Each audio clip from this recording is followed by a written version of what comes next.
Diolch am ymuno gyda ni heddiw am drydydd rhan Cyfres y Beibl.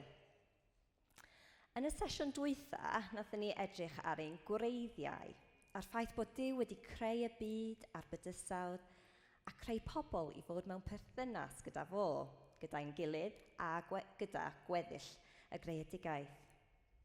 Ond nathon ni hefyd clywed am beth sy'n cael ei galw y cwymp, a'r ffordd nath poen a dioddefaint a marwolaeth dod i mewn i'r byd. Wel, mae naratif neu stori mawr y Beibl ar ôl y cwymp yn stori o iachadwriaeth. Stori am Duw yn rhoi yn iawn beth oedd wedi mynd o'i le. Mae o'n stori am sut mae Duw yn gweithio i adfer y perthnasau gath i dorri gan y cwymp ac i gweithio i adfer yr holl greadigaeth yn ôl i'r gogoniant a'r llawenydd oedd o wedi bwriadu o'r cychwyn. A da ni am edrych ar rhan allweddol o'r stori yma heddiw, fe sy'n cael ei alw yr Exodus. Ond yn gyntaf, sgwn i beth sy'n dod chi'ch feddwl chi pan da chi'n clywed y gair rhyddid. Da ni'n clywed sôn am gwahanol fathau o ryddid yn tydan. Mae wedi bod lot o sôn am ryddid gwleidyddol dros y flynyddoedd dwytha, o Brexit i ysbryd William Wallace yn yr Alban i'r hiraeth am Owain Glyndŵr nesaf yma yng Nghymru. Mae'r syniadau am ryddid gwleidyddol yn parhau i fod ar feddwl pobl ac ar yr agenda wleidyddol. Mae yna hefyd wedi bod lot o sôn am ryddid personol dros y flynyddoedd dwytha yn ysgil y gwahanol cyfyngiadau a'r cyfnodau clo yn ystod y pandemig Covid-19. Mewn lot o ffyrdd, mae diwylliant ni yn heddiw yn deud wrthyn ni bod gwir rhyddid yn dod pan da ni'n rhydd i ddilyn ein calonnau, cael dewis a cael gwneud beth bynnag da ni isio. Dyna di syniad rhyddid i llawer o bobl. Ond y gwir ydy, tydi rhyddid ddim yn cael ei ffindio mewn y maximum o ddewis a chyfleon. Os felly, fysa cymdeithas ni yn y gorllewin yn byw'r freuddwyd erbyn hyn, a realiti ydy, tyda ni ddim. Da ni gallu cael y pethau mae i gyd, dewisiadau, cyfleon, a dal i teimlo'n gaeth ar y tu mewn. Da ni medru profi ffyrdd cynnil o cael ein geithiwo, gael ei trin mewn ffordd anheg yn rhywun arall, perthynas anodd, dyled. Ac yn ogystal â hyn, da ni medru profi dicter a chwant, euogrwydd, gorbryder neu arferion drwg. Y gwir ydy, mae dynol ryw ar gwest i ffeindio rhyddid. Ond beth ydy gwir ystyr rhyddid? A sut da ni'n darganfod o? Wel, da ni am droi at hanes yr Exodus i drio ateb y cwestiynau yma. I osod yr olygfa i'r Exodus, da ni angen cychwyn gyda dyn o enw Abraham. Roedd Abraham yn byw yn y dwyrain canol tua 1800 o flynyddoedd cyn Crist. A mae Duw yn galw Abraham a dweud wrtho i adael ei wlad a'i bobl a mynd i wlad newydd. Mae Duw yn bendithio Abraham ac yn deud fydd o'n neud o'n genedl mawr. Ond hefyd mae Duw yn dweud hyn. Dwi eisiau ti fod yn fendith i eraill, a bydd poblwydd y byd i gyd yn cael ei bendithio trwyddo ti. Yn yr addewid bwysig yma, mae Duw yn egluro dyma'r ffordd mae am roi yn iawn beth sydd wedi mynd o'i le yn y byd. Roedd Duw yn dewis Abraham a'i deulu i fod yn bobl arbennig, i dod â gobaith yn ôl i'r byd. Yn wirthiol yn ei henaint, mae Abraham a'i wraig Sara yn cael mab, Isaac. Mae Isaac yn cael efeilliaid, Jacob a Esau. Ac mae Jacob yn cael 12 mab, ac ohonyn nhw mae'r 12 llwyth o Israel yn cael ei ffurfio, cenedl mawr. Ond maen nhw'n deulu digon dysfunctional. Mae Joseph, ffefryn Jacob o'i feibion i gyd, yr un sydd yn enwog am ei got liwgar, mae o'n cael ei gwerthu yn gaethwas gan ei frodydd a cael ei cymryd i'r Aifft. Degawd a wedyn, mae'r teulu yn symud i'r Aifft i gael ei ailgymodi gyda Joseph. Ond cyn hir, mae'r eithdiaid yn troi'n ei erbyn ac yn gwneud pobl Israel yn gaethweision. 400 mlynedd yn ddiweddarach, dyma'r sefyllfa sy'n wynebu pobl Israel. A dyna pan bod angen Exodus. So, da ni am edrych am hanes yr Exodus o dan 6 pwynt. Pwynt gyntaf, mae Duw yn ochri gyda rhai sydd wedi gormesu. Mae pobl Duw yn gaethweision o dan pharo cas oedd yn trin nhw mewn ffordd ofnadwy o anghyfiawn a chreulon. A mae'r pobl yma yn galw allan yn ei boen. Mae Exodus 2, 24 i 25 yn dweud, clywodd Duw nhw'n gryddfan ac roedd yn cofio ei ymrwymiad i Abraham, Isaac a Jacob. Gwelodd Duw pobl Israel ac roedd yn teimlo i'r byw drostyn nhw. Mae Duw yn clywed eu cri. Mae Duw yn gweld eu poen. Mae o'n teimlo i'r byw drostyn nhw. Mae hyn yn dangos bod Duw yn ofalgar. Mae o'n dosturiol. Mae o'n gofalu am y gorthrymedig. A mae hwn yn allweddol heddiw am 2 reswm. 1, mae o'n newyddion da i ni. Mae Duw yn gweld ein sefyllfa ni hefyd. Mae o'n gweld ein angen. Mae o'n clywed ein cri. Trwy'r Exodus, mae Duw yn dod â rhyddid i bobl Israel. Yn yr un ffordd, mae Duw eisiau i ni brofi ryddid hefyd. Ond mae o hefyd yn newyddion da i'r rhai yn ein byd heddiw sydd yn byw o dan orthrwm. Y pobl mewn tlodi economaidd, y pobl bregus, y plant a'r phobl sy'n dioddef oherwydd polisïau a gweithredoedd anghyfiawn. Mae'r hanes yma yn dangos bod cyfiawnder cymdeithasol yn bwysig i Dduw. Mae o'n ochri gyda rhai sydd wedi gormesu. Ac wrth gwrs mae'r hanes yma wedi ysbrydoli llawer o mudiadau ac ymgyrchoedd sydd wedi brwydro yn erbyn anghyfiawnder, yn cynnwys Wilberforce a'r frwydr i ddod â chaethwasiaeth i ben yn y 4edd ganrif ar 15. Ond mae yna dal lot anghyfiawnder yn ein byd heddiw. A mae Duw yn cysau hyn. A mae o'n galw ei bobl i bartneri gyda fo i frwydro yn erbyn anghyfiawnder. Ond yn ôl i'r Exodus, mae Duw yn clywed a gweld poen pobl Israel. Ac i ymateb i'r sefyllfa yma, mae Duw yn dewis gweithredu trwy dyn o'r enw Moses, sy'n dod â ni'r ail pwynt. Mae'r Exodus yn gychwyn gyda cyfarfyddiad neu encounter. Mae gen i 2 o blant, ac yn aml dwi'n gofyn i nhw helpu fi gyda pethau. I fod yn deg, erbyn hyn maen nhw digon hŷn i actually bod yn help, os maen nhw yn y mood iawn. Ond pan oedden nhw'n fach, os dwi'n onest, o'n i'n gofyn iddyn nhw helpu, ond fysa probably'n haws i fi wneud y pethau ar ben fy hun lot o'r amser. Ond just fel mae rhiant yn gofyn i plentyn helpu nhw. Mae Duw yn galw pobl fel Moses, pobl fel ni, i weithio gyda fo. Dydy o'm angen, ond mae o isio. Roedd Moses, un o bobl Israel, fel babi, nath ei fam roi o mewn basgiad i arnofio ar yr afon Nil mwyn amddiffyn o rhag gael ei ladd gan Pharo. Mae merch Pharo yn ffindio'r babi bach yma, cymryd piti drosto fo, mabwysiadu fo, ac magio yng nghyfoeth y palas fel eithdiwr. Ond camwch blaen 40 mlynedd, a mae Moses yn cuddio yn yr anialwch. Roedd rhaid iddo fo ffoi yr aifft, ar ôl gwylltio a lladd eithdiwr oedd o wedi gweld yn curo gaethwas Hebreag. So dyma Moses yn cuddio yn yr anialwch, a mae rhywbeth hollol anhygoel ac allweddol yn digwydd.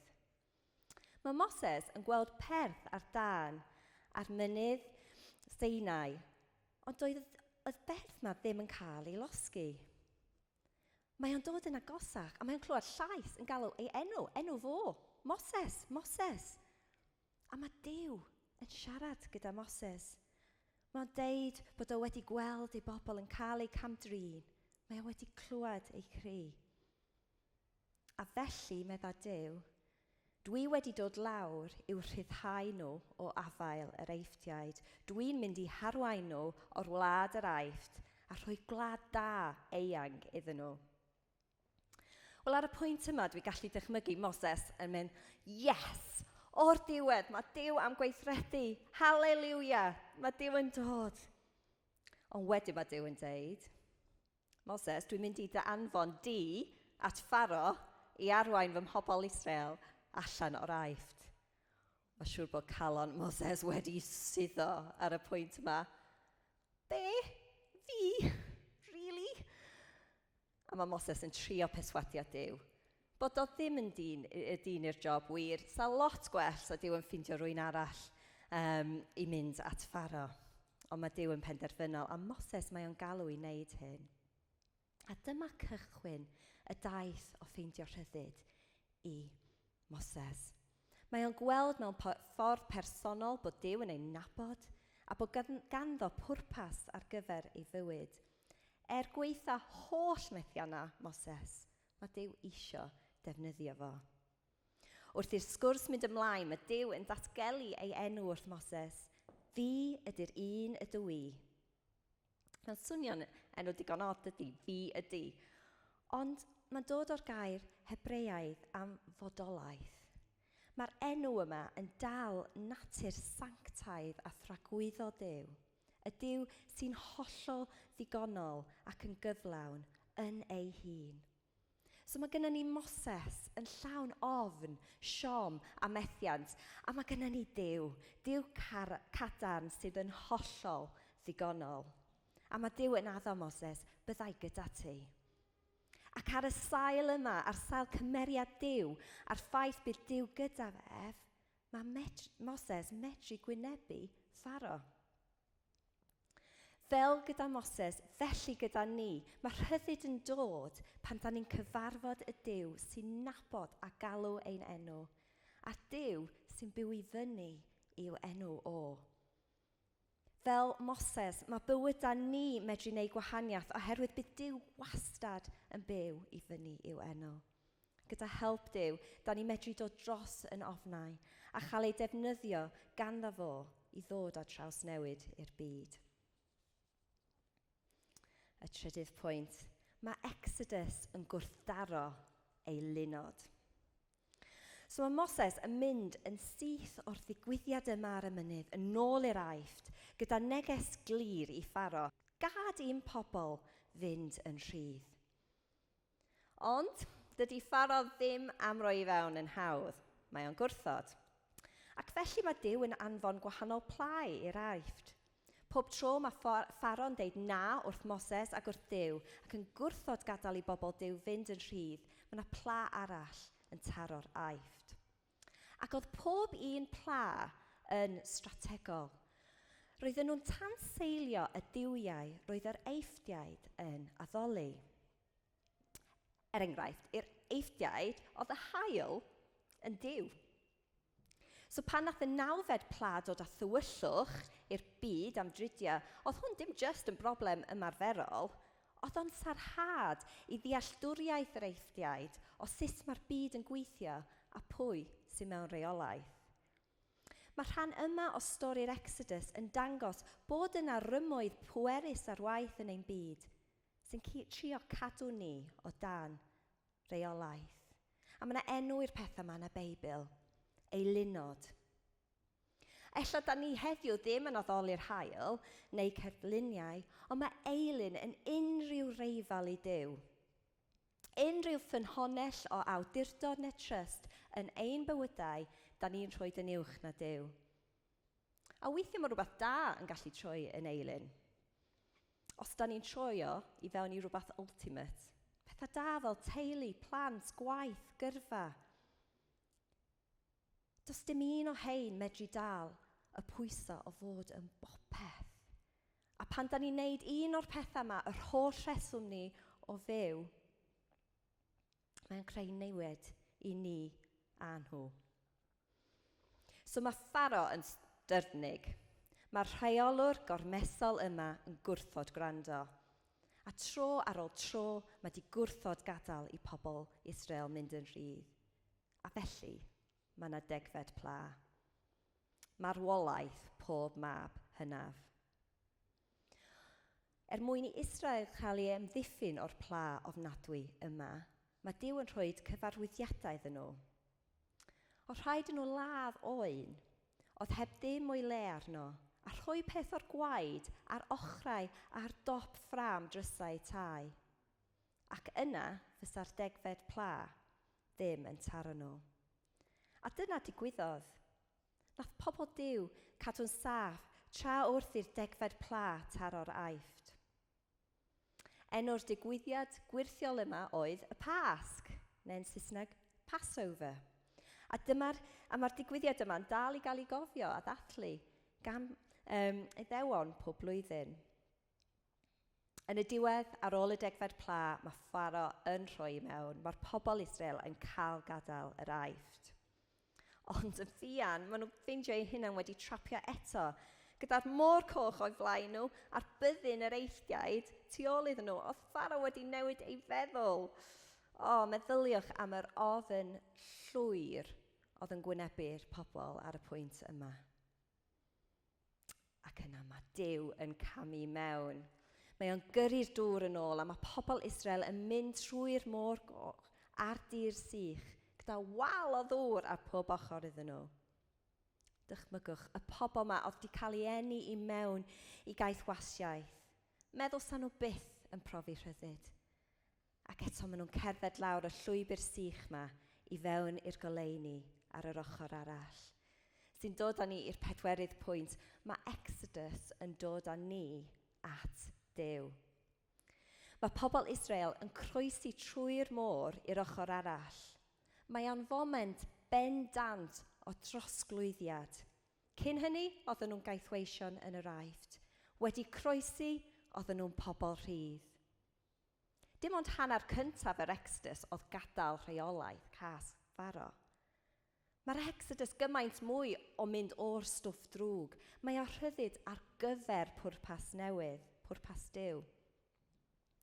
Nôl pan oedd Duw yn deud wrth Moses i siarad wrth Pharo, dydodd o'i ddeud, gad i'n pobl mynd yn rhydd, iddyn nhw gael fy addoli i.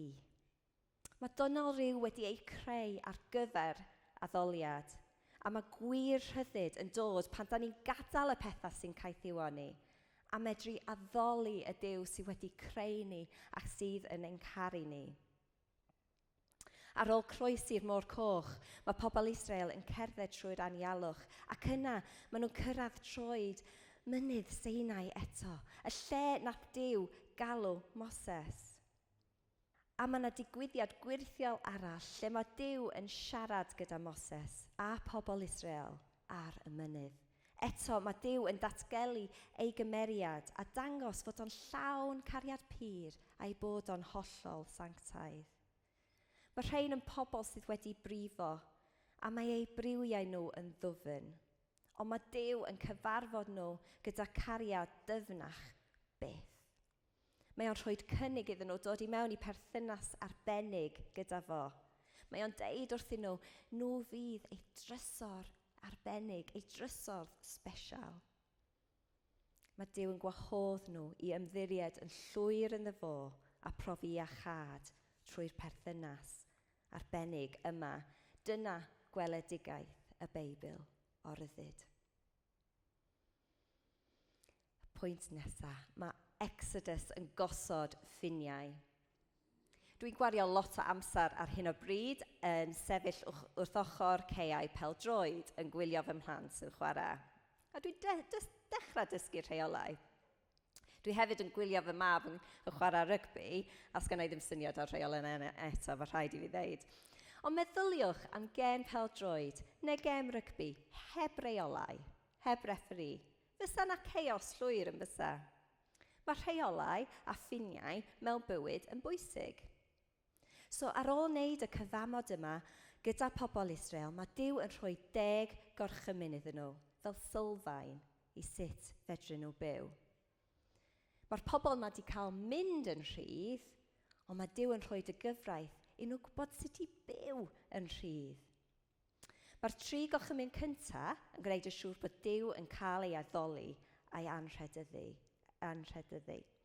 Dim ond Duw mae pobl fod i addoli, dim Duwiau eraill, dim eilunod. A mae ei enw fo yn sanctaidd.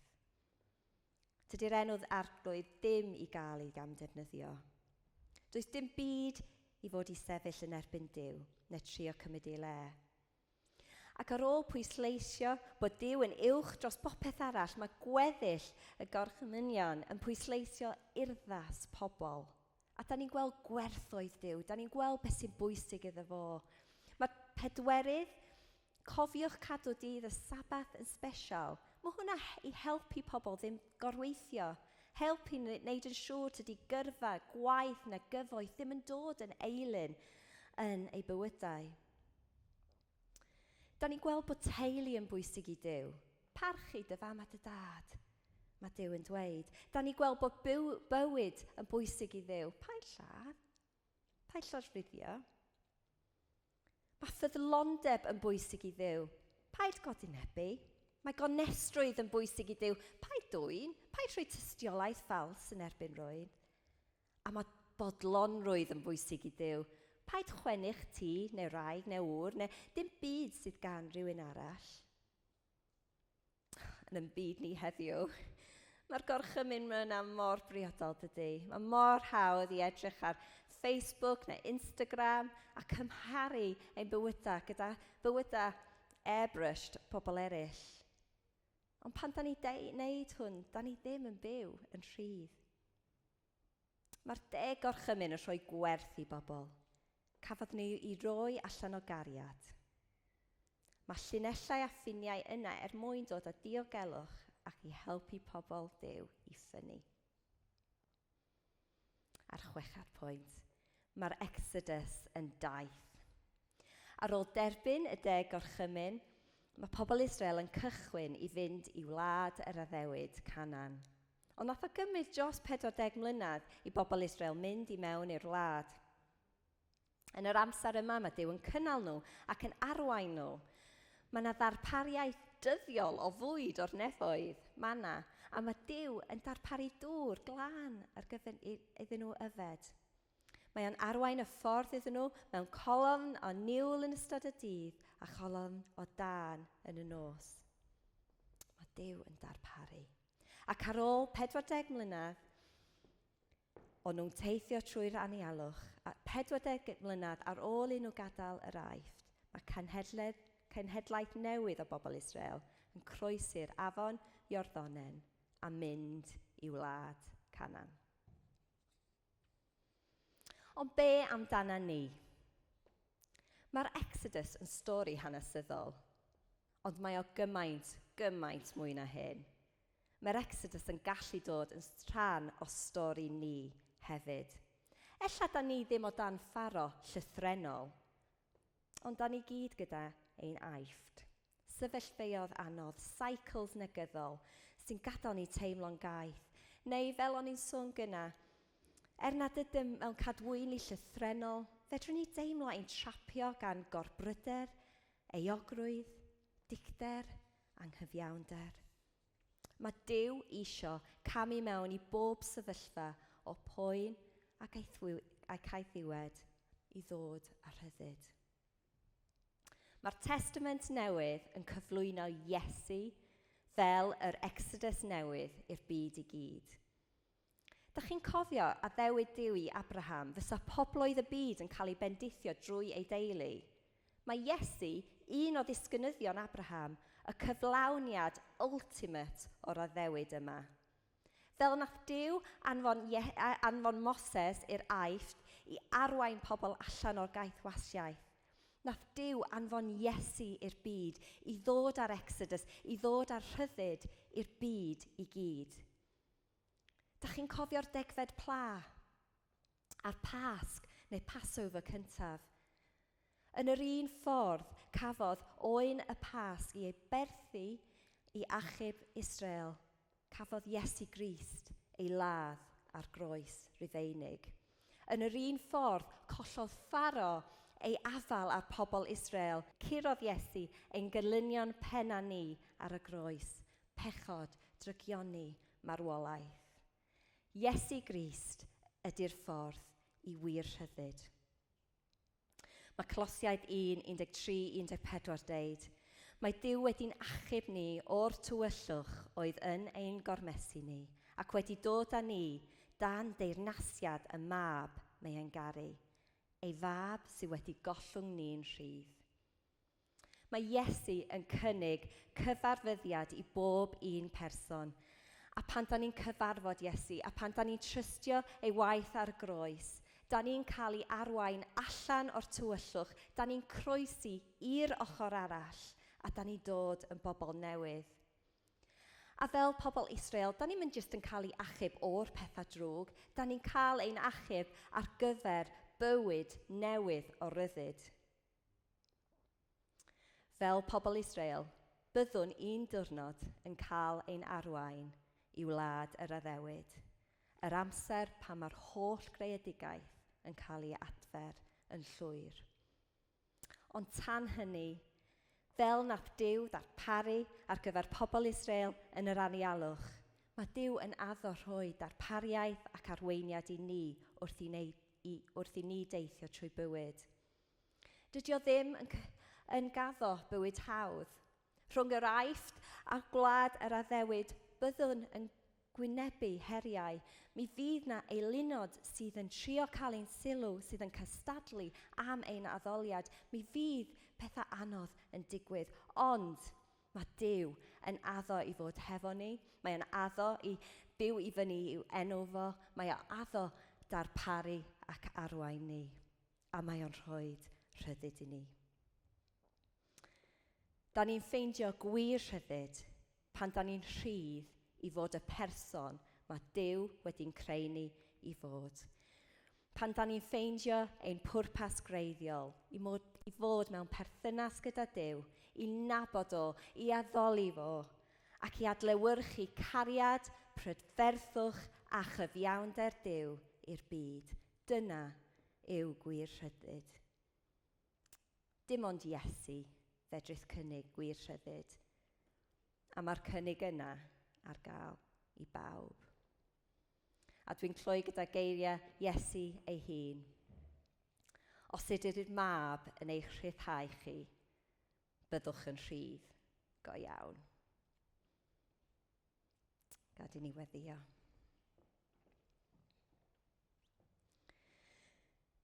Duw Dad, diolch am anfon Iesu i'r byd i achub ni. Diolch bod Iesu wedi marw ar y groes mwyn i ni gael rhyddid. Diolch am ddod â ni allan o'r tywyllwch i fod dan deyrnasiad Iesu. Diolch am dy darpariaeth ac arweiniau i ni wrth i ni deithio drwy fywyd. Diolch Iesu am ennill rhyddid i ni.